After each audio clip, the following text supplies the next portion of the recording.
Hey everybody, we're back, the Coon Prairie Ramblers, and we're going to talk about trains this segment. I hear that train a-coming. Yeah. I wish we had Johnny Cash here. He'd really help us out with the trains. Boom, chicka boom, chicka boom, Oh, chicka man. boom, chicka boom, chicka boom, chicka I love trains. boom. Me too. You like trains, Casey? Oh, yeah, I love it.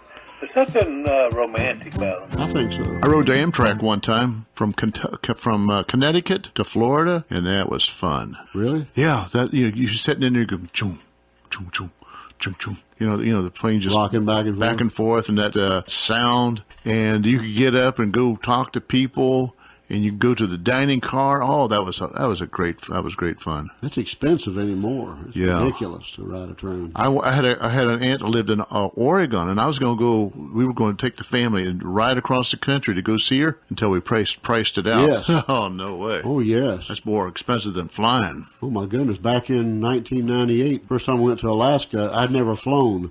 I didn't want to fly, so a friend and I were going to take a train from Florida to Seattle, Yeah. and the rest of the family was going to fly out there, and I was going to meet them. Good Lord! When it'd be a couple 3 days, we were going to get like just a little room with two little beds in it. Yeah. That's all it was, and your meals included. And for us to go there and back, it was like $4,000. I said, I don't think so. Wow. Yeah, it's just a little old bitty room with a picture window. There wasn't no amenities or nothing. I don't even think you had your own bathroom. But $4,000, I don't think so. Yeah, what did you do for bathroom? They have bathrooms. Well, they had bathrooms. I don't recall what it was like because that was a long time ago when I took that trip. Jumped out right on the track as you went down. When I was a baby, when I was 4 years old, and I can vaguely remember this, but my mom from Ohio, we took the train from Ohio to California. Yeah. It was one way. We drove back, but I can remember that, and I can remember standing at 4 years old, standing in line waiting to use the bathroom. You know, and a 4-year-old boy, I gotta go. Oh, Lord.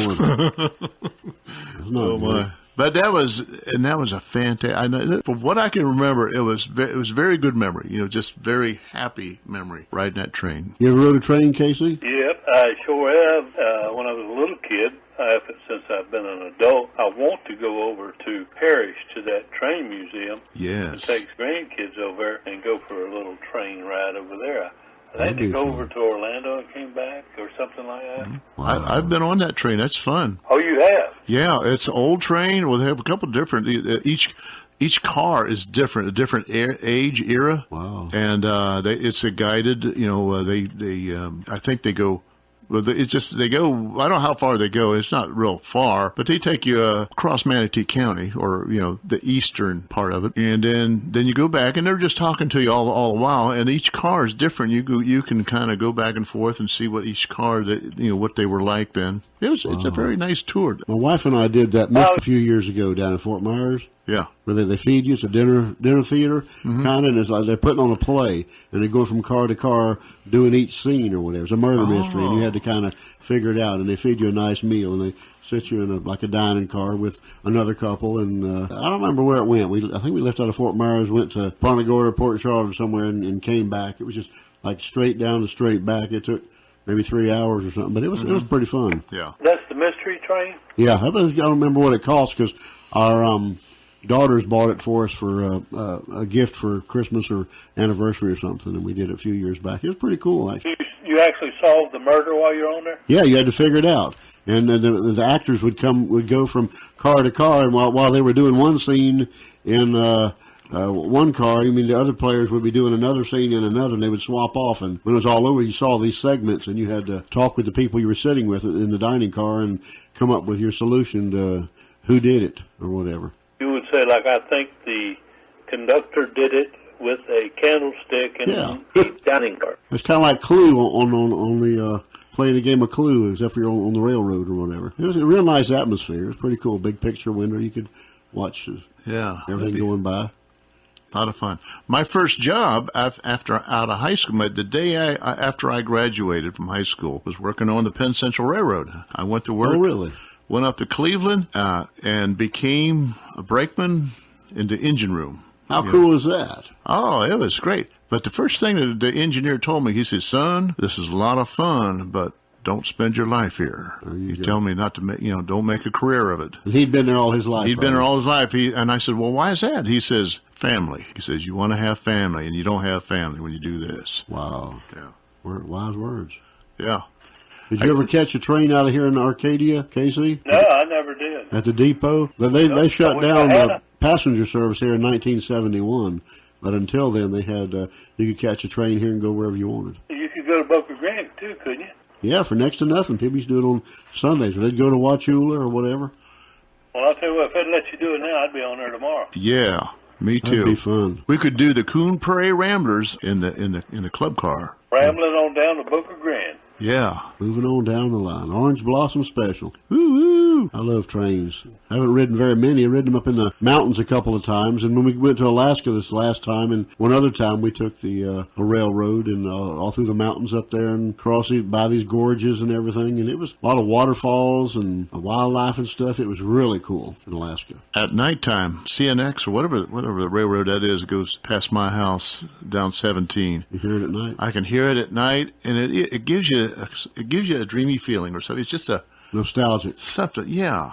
And I love to hear it, you know. I love to hear a train. Then you hear this crunch or this crash where they hook up to another. They're locking the cars together. And you say you're hearing the train whistle, but it's really a train horn. Yeah. The whistles were back in the day with the steam, but train horns is what we hear now. But did you know that the modern coupling that they hook trains together, cars, was invented here in Arcadia? I heard that. That's true. Yeah.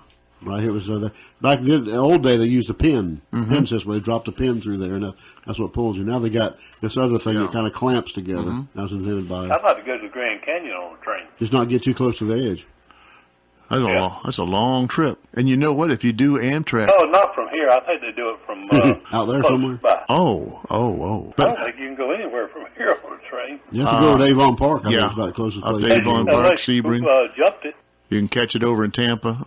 You can catch it in Sarasota. I always wanted to hop a train when I was a teenager. Yeah. Just see how far I could go. Me and my buddy Alan Johnson, we were going to do that one time. We never got around to it, but that was just a romantic thing, a fun thing, an adventure we wanted to do and never did. In my book, Runaway, that was what Runaway. I was going to run away. I was going to catch a train. The train track went past my house, and my plan was to catch the thing to go out west. But you didn't. You wasn't fast enough, or what? It's a good thing. You didn't know what way you were going, actually.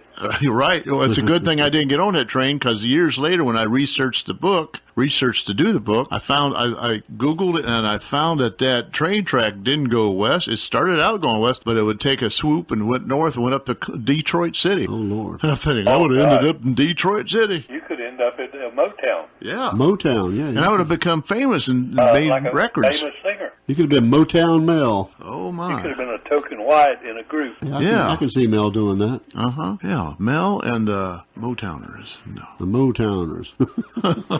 Pell Mell and the Motowners. Yeah, I'd be singing train songs. All right, well, we're down to about 30 seconds here, so. I guess Jimmy Rogers was the father of train songs. I think so, too. We might come back to this train subject here. We got just a few Singing seconds. Brakeman. The Singing Brakeman. Yeah. Y'all hold tight. We'll be back here in just a few minutes, and we'll come back. We'll ride the train a little bit longer, so just keep your cabooses parked right there. We'll be right back.